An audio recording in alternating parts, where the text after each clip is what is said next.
All right, well, thank you. It's my pleasure to talk to you today about olfactory loss in COVID-19. It's hard to believe we're still in the midst of a global pandemic here. So I have no relevant disclosures to make. So these are our objectives over the next 20 to 30 minutes. I want to describe the incidence and duration of COVID-19 and the associated olfactory loss. I want to explain the pathophysiology of how COVID-19 can affect our sense of smell, and then at the end discuss some evaluation and treatment strategies. So as you know, COVID-19 presents with many common acute ENT symptoms. So these patients will present to us with cough, headache, nasal congestion, rhinorrhea, sore throat, and altered sense of smell and taste, of course. There are some less common acute ENT symptoms that they can have, including sudden sensorineural hearing loss and viral labyrinthitis, which can cause debilitating disequilibrium and dizziness. With respect to olfactory dysfunction, which will be the subject of the rest of the talk, we've had enough data come in now with the global pandemic to know that most SARS-CoV-2 infections are going to result in transient olfactory dysfunction. So when you look at the patients who have had a SARS-CoV-2 infection or COVID-19, greater than 50% of them are going to report some type of olfactory problem.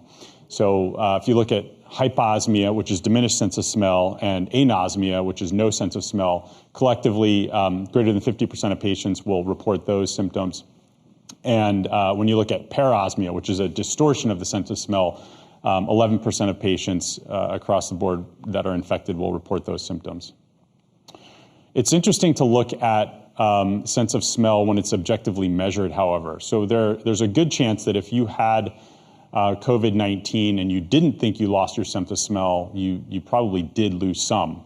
And this is an interesting study in our literature that came out in April of 2020 from Iran, 60 COVID-positive patients, and they actually subjected them to an objective smell test called the UPSIT, or University of Pennsylvania Smell Identification Test. And that's a 40-item multiple choice scratch and sniff smell test. That's a validated measure of smell that we've been using in rhinology research for decades.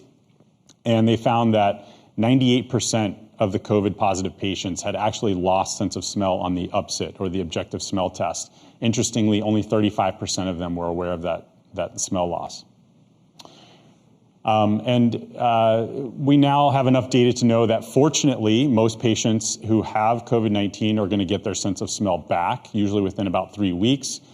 Paper January 2020 looked at 229 COVID-19 patients, 61% of which reported olfactory dysfunction, and nearly 80% of those people got their sense of smell back by day 16 after the infection.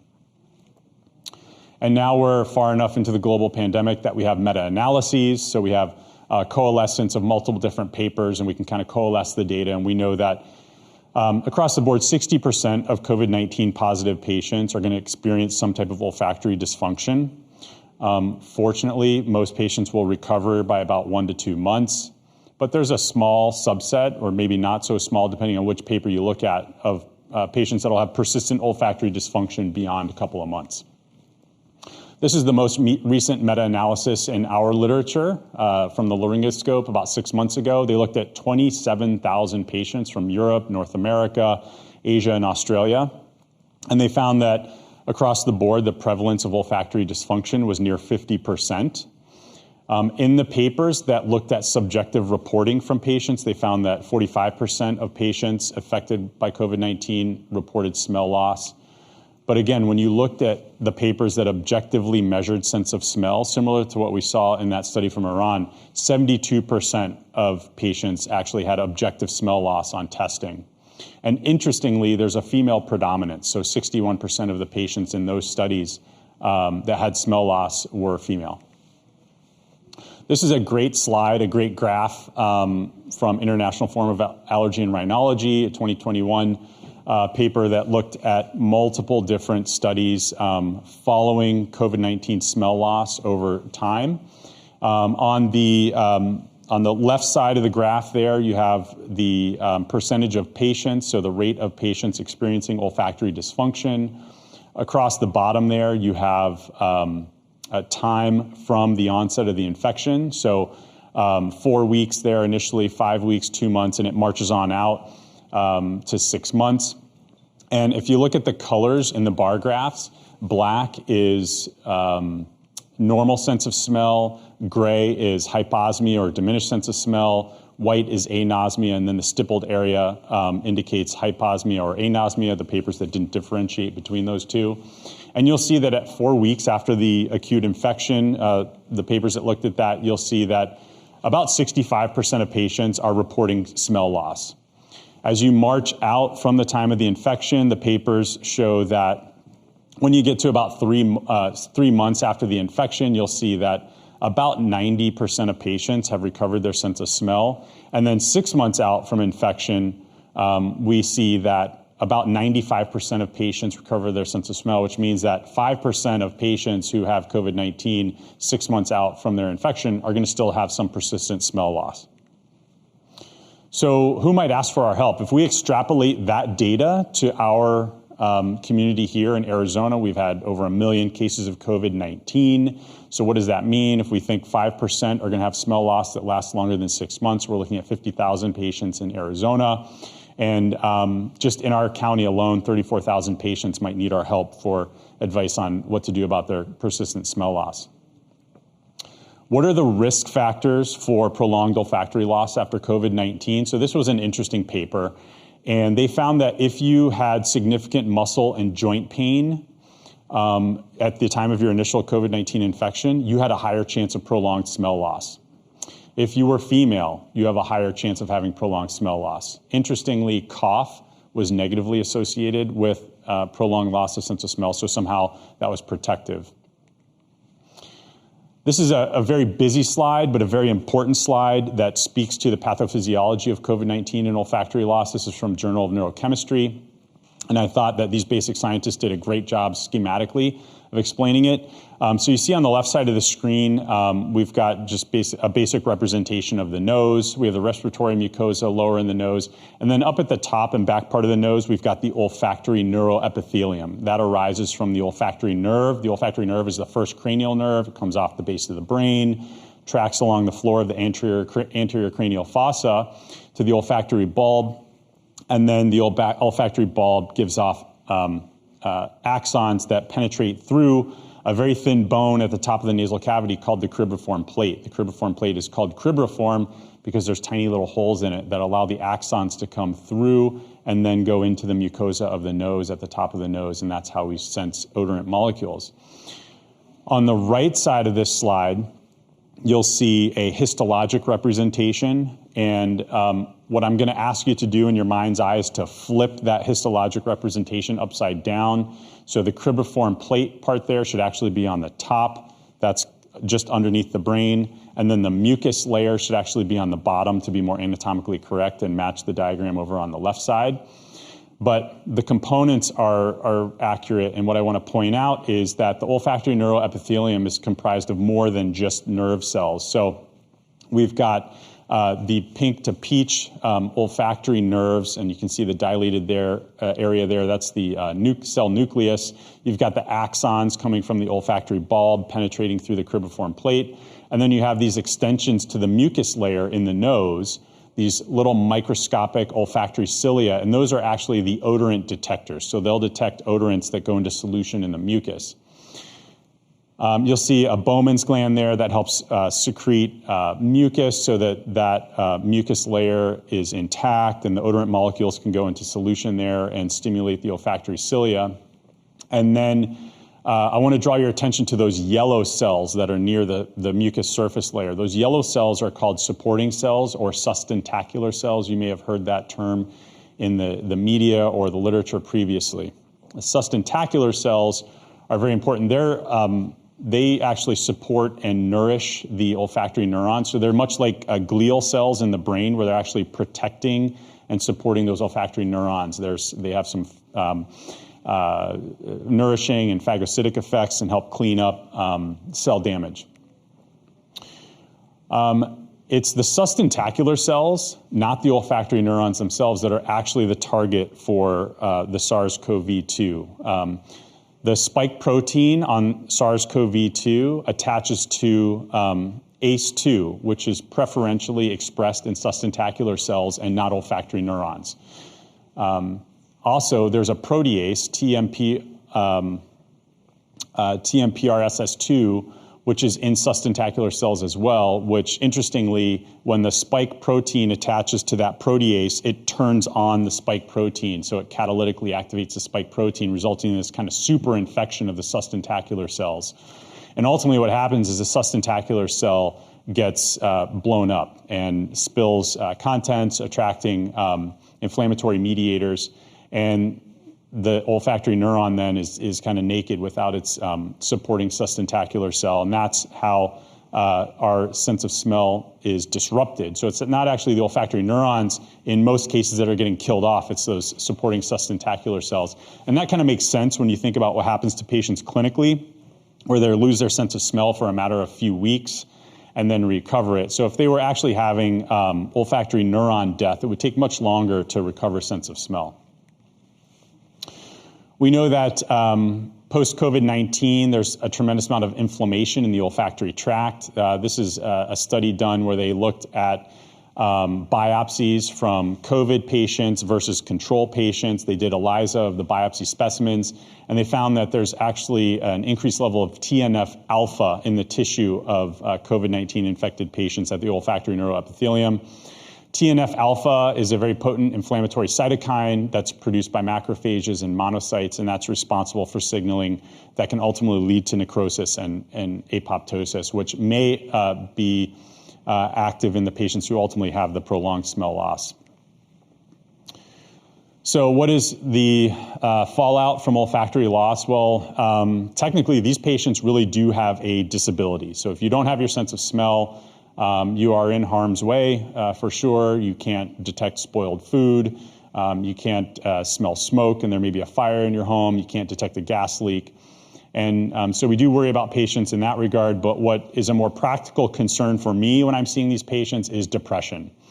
Olfactory loss is strongly associated with depression. If you look at the literature, the psychiatric literature, the rhinologic literature, olfactory dysfunction can even predict development of depression in older adults. There are a number of neuroanatomic connections that link our olfactory and our limbic systems, and some experts argue that olfactory loss is actually a surrogate marker for depression. So how do we evaluate these patients when they come to see us? We know that most patients now, looking at the beginning part of the talk, most patients who have COVID-19 are going to have some olfactory dysfunction. We know that fortunately most patients do get it back, but there's this 5% that go on to have prolonged smell loss longer than 6 months. Well, we want to consider all the causes of smell loss, even when we're seeing a COVID-19 smell loss case.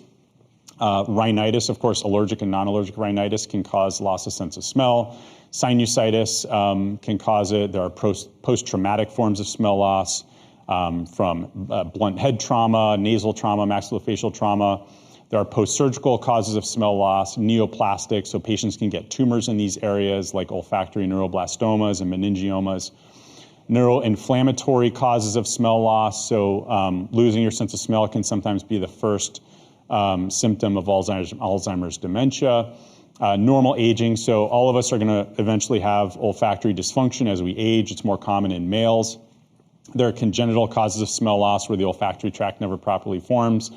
And then, of course, what we're talking about is post-viral anosmia or post-viral smell loss, which is really a neuropathic problem where there's a problem with the nerves. And we've been dealing with that for over a century as a specialty. We know that many different viruses can cause post-viral olfactory loss: influenza, parainfluenza, rhinovirus, and previous versions of coronavirus as well. Practically speaking, the clinical evaluation of these patients is really centered upon the history. The history is the single most important component of the clinical evaluation. Getting that history that they had an acute viral illness, tested positive for COVID-19, and lost their sense of smell. You want to do a thorough exam on these patients as well. In the primary care clinic, that would mean performing an anterior rhinoscopy, and you can do that just with the handheld otoscope with an ear speculum on it, looking up into the nose. It's very handy to have a nasal speculum in your primary care clinic. If you can get those, you can order those easily online, and those help dilate the nostrils so you can get a better view inside the nose, looking for infection and large polyps. In otolaryngology, we cheat. We have a lot of fun toys and tools and instruments in our practice, so we're going to perform a nasal endoscopy and get a really good illumination of the nasal cavity and a deep inspection of the nasal cavity. Imaging is generally not required for post-viral olfactory dysfunction. You can get a CT scan if you suspect that there's chronic sinusitis or some other mucosal inflammatory thing going on in addition to the COVID-19 neuropathic smell loss. And of course, you'll want to get an MRI if you suspect a mass or some type of other or they present with other neurologic symptoms. And then of course, at any time along this pathway, if you need help, consider an ENT referral. We're always happy to help out and point the patient in the right direction. So with respect to primary care clinical evaluation, there were some nice handy recommendations that came out of the UK. So the British Rhinologic Society actually published a paper for their primary care providers there, and they recommend that you confirm the COVID-19 infection on the history, evaluate the patient for other neurologic symptoms, and if the loss of sense of smell has been present less than 3 months, they actually recommend just treating that patient in your own practice, and we'll kind of get to the specifics of how that's done. If the loss of sense of smell has been present greater than 3 months, they recommend referral to ENT, or referral to ENT if there's loss of sense of smell greater than 6 weeks with other nasal symptoms. So this is kind of my treatment preview. I put my little spin on it, and I'm going to go into this in more depth here. But when I'm treating these patients, and what I would recommend to you is treat any rhinitis or sinusitis that you can identify. So kind of get the low-hanging fruit out of the way. If they have allergic rhinitis that's comorbid with their, post-COVID-19 smell loss, let's just treat that inflammation, get it out of the way. I strongly recommend olfactory training because there's strong evidence that it can help patients. I recommend budesonide irrigations for these patients. So that's actually a nasal rinse or a nasal lavage that they'll do twice a day with a topical steroid added to the saline. There's moderate evidence to tell us that that is helpful. And then I liberally recommend omega-3 fatty acids for these patients as well. There's not strong evidence, but omega-3 fatty acids have been applied across the neural axis, and there's multiple papers that support its benefit in various types of neuropathic injury and dementia, things of that nature. So there's weak evidence in our literature, but very low risk, so I feel comfortable recommending it. Olfactory training, so what is that? So that's really the mainstay of treating these patients. It's also called odorant exposure therapy, and it really exploits the ability of the olfactory system to remodel. So the olfactory system neuroplasticity is what allows this to work. It's found to be beneficial in post-viral, post-traumatic, and age-related olfactory dysfunction. You do have to counsel patients, give them realistic expectations. Only 20 to 60% of patients are going to get benefit with olfactory training, but it's certainly better than nothing when you look at the literature. Olfactory training protocol. So the specific protocol, this is one protocol that was published by Zara Patel and her colleague. She's a rhinologist at Stanford.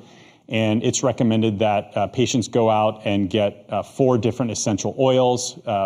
We recommend rose, lemon, eucalyptus, and clove.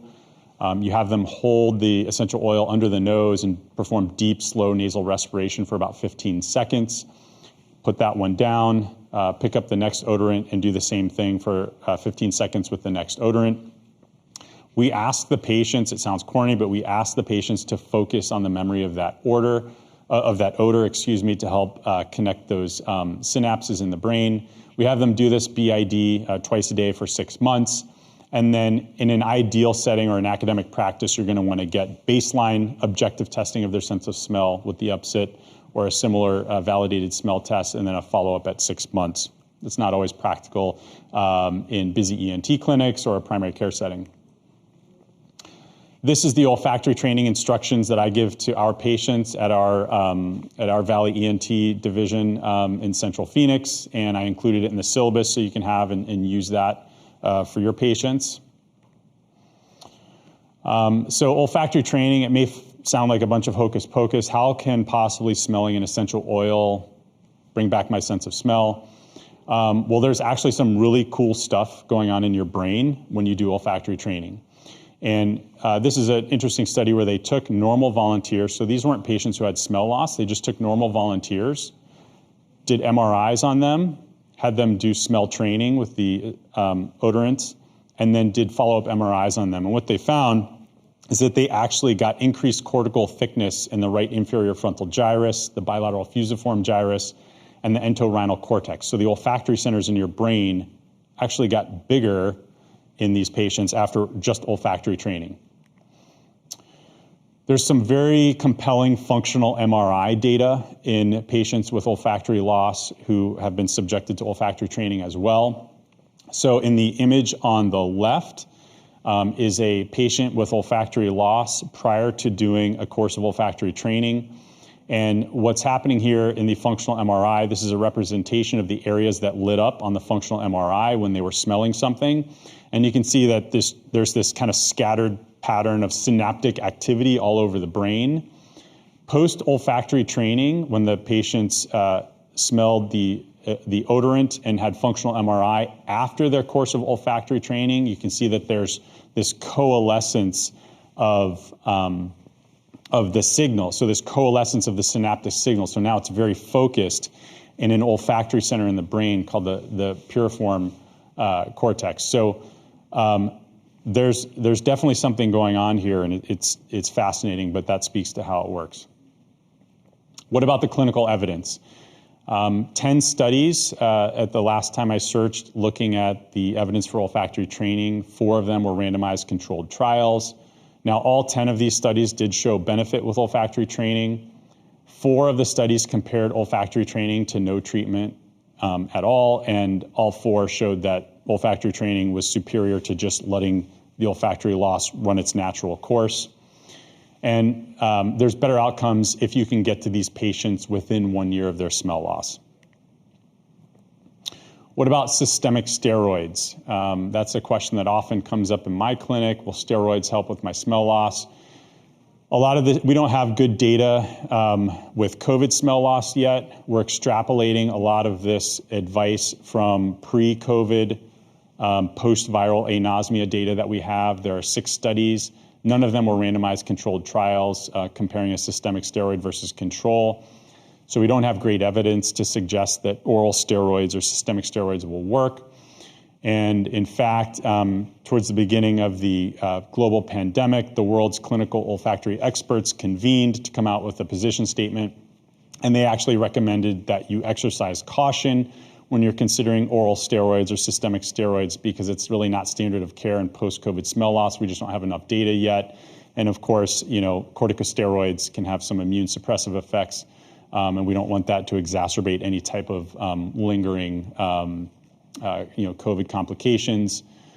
The olfactory experts did recommend in their position statement that olfactory training be started as early as possible. What about topical steroid sprays? So again, this is extrapolation of data from prior to the global pandemic. So we're looking at other types of post-viral smell loss. There are 4 studies, again, non-COVID, but 1 randomized controlled trial, which was fluticasone spray, 6-month follow-up, 23 patients, and none of them showed benefit. There are 3 studies that were case series without control, and 2 studies showed some benefit with about 50 to 60% of patients improving. So there's not really great evidence that steroid sprays work prior to the pandemic. This paper did come out, however, and this is post-COVID smell loss data, randomized controlled trial looking at mometasone furoate. Mometasone is the active ingredient in Nasonex, and they looked at mometasone spray and olfactory training versus saline alone in olfactory training, and they found that the mometasone group demonstrated a 2 times more patients returning to normal sense of smell compared to the saline and olfactory training group. What about topical steroids irrigation? So that's a little bit different than the spray. The irrigations, you're actually putting the steroid into solution in a saline and actually washing or lavaging the nasal cavities, which may get a wider distribution of the drug. So again, this is not COVID data, but we have steroid irrigation and olfactory loss data prior to the pandemic. We've got randomized controlled trial, a nice study here that looked at olfactory training plus saline irrigation compared to olfactory training and budesonide saline irrigation. 133 patients, 6-month follow-up. There was a 27% improvement in the group that had olfactory training and saline, and actually a 44% improvement in the group that had budesonide added to their saline and olfactory training. So it looks like something, there's some signal to noise there, something going on, and no surprise, if patients were younger or they had a shorter duration of sense of smell, they had a better prognosis. What about dietary supplements and things of that nature? There's a lot out there on the internet. And we just don't have great data at this point, but we do know that COVID-19 is associated with increased TNF-alpha, as I mentioned in those previous biopsy studies. And there are multiple different supplements that we do know decrease TNF-alpha, so it raises the question, should supplementation with these help with the smell loss? So vitamin C, vitamin E, vitamin D, omega-3 fatty acid, we know that those decrease TNF-alpha. Just don't have great COVID-19 data yet. With respect to omega-3 fatty acid, as I mentioned previously, I do use it. I recommend it to patients. Why do I do that? And primarily it's because of this study here. So this is relevant to the type of the surgery that I do. It's a randomized controlled trial, 87 patients who had cellar and paracellar endoscopic skull base surgery. So that's using the nose as a corridor to go up to the skull base or into the brain and remove tumors. These patients oftentimes have transient and rarely, sometimes permanent smell loss. These patients were subjected to objective olfactory testing with the UPSIT at baseline, 6 weeks, 3 months, 6 months after skull base surgery. And they were randomized to 2 different groups, just saline rinsing the nose after the surgery versus saline rinsing and taking oral omega-3 fatty acids, 1,000 milligrams BID. And they found that in the control group that didn't have the omega-3s, they had a 25% long-term smell loss, whereas the group that did take the omega-3s, that smell loss was down to 6%.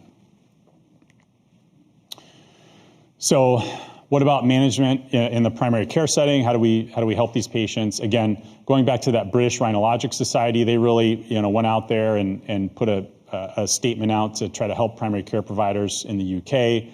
And again, they recommend loss of sense of smell less than 3 months can probably be managed in the primary care setting. However, they do recommend you get those patients on olfactory training. If the sense of smell has been gone for more than 2 weeks, get them right on that olfactory training with the essential oils. Imaging is generally not recommended for patients with loss of sense of smell that is definitely associated with COVID-19 infection and has no other neurologic symptoms at presentation. There's a very busy algorithm here that I included in your syllabus. I'm not going to talk about it right now, but it's easy to walk through that algorithm to see how to manage these patients in the primary care setting and when an ENT referral is appropriate. And then just a summary here of a practical approach, which I think makes a lot of sense. So when we see these patients that come in with a history of acute viral respiratory illness, loss of sense of smell, test positive for COVID-19, or just present with loss of sense of smell, test positive for COVID-19, I want to work up and treat any other inflammatory rhinitis or sinusitis right away. Again, I just think of that's low-hanging fruit. It's technically straightforward to treat with topical steroids, and this might be a situation where I would give a patient oral steroids. So, for example, they have post-COVID-19 smell loss, they present, they have polyps. I'm going to treat that how I would normally treat polyps with corticosteroids if there are no other contraindications. Once I've got that out of the way, I talk to them about olfactory training. This all happens at the same visit, by the way, but I tell them this is what we're going to do, boom, boom, boom. So I get them all on olfactory training. I give them that handout, have them go get their 4 essential oils and start that right away, twice daily. I tell them about the functional MRI studies, and there's really something going on there. I get them all started on budesonide irrigations, which again, budesonide is a topical steroid, comes in liquid form. It's generally recommended as a nebulized therapy for asthmatics and people with COPD, but we have them put it right into their saline irrigations. You can also get it from compounding pharmacies across the country. We have them start that twice a day.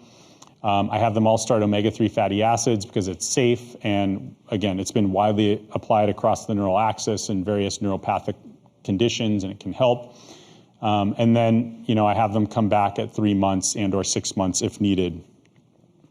So in summary, what do we talk about? Well, most patients who have COVID-19 do experience transient loss of sense of smell, whether they knew it or not.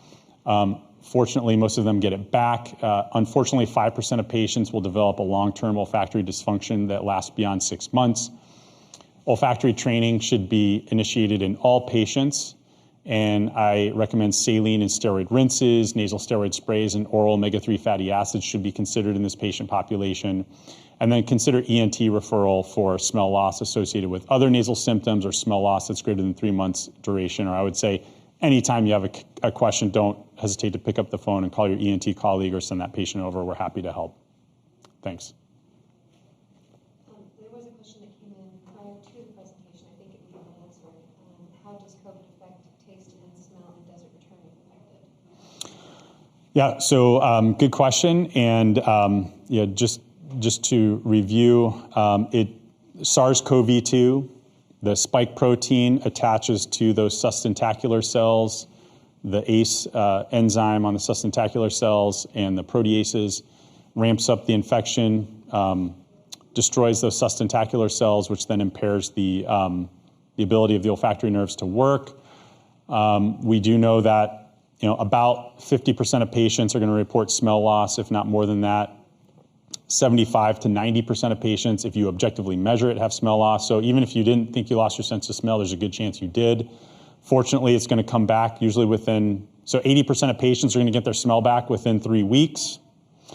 5% are going to have smell loss that lasts beyond 6 months. And again, all the things I mentioned, olfactory training, nasal steroid irrigations, omega-3s.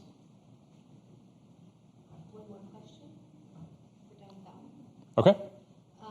What is the time of day of the nasal saline and topical steroids for treatment? Good question. So I recommend twice daily therapy and, just roughly 12 hours apart. So I tell patients, hey, keep the stuff by your toothbrush. You brush your teeth twice a day, or hopefully you do. Do your nasal irrigations twice a day. So morning and evening. She expanded examples, steroids first, then nasal saline question, BID question. Okay, so that's a good question. That's a very good question because that's a person who's probably treating with a nasal steroid spray and saline irrigation as opposed to putting the steroids in the irrigation itself. So if the steroids are in the irrigation, it's very easy. It's just all there in one, and you just do the irrigation and you've rinsed out the nose and put the steroids in at the same time. But that's a very good question, practically speaking, because you'll want to rinse your nose first with saline, then put your nasal steroid spray in so that obviously you don't rinse out your nasal steroid spray. Great. Thank you.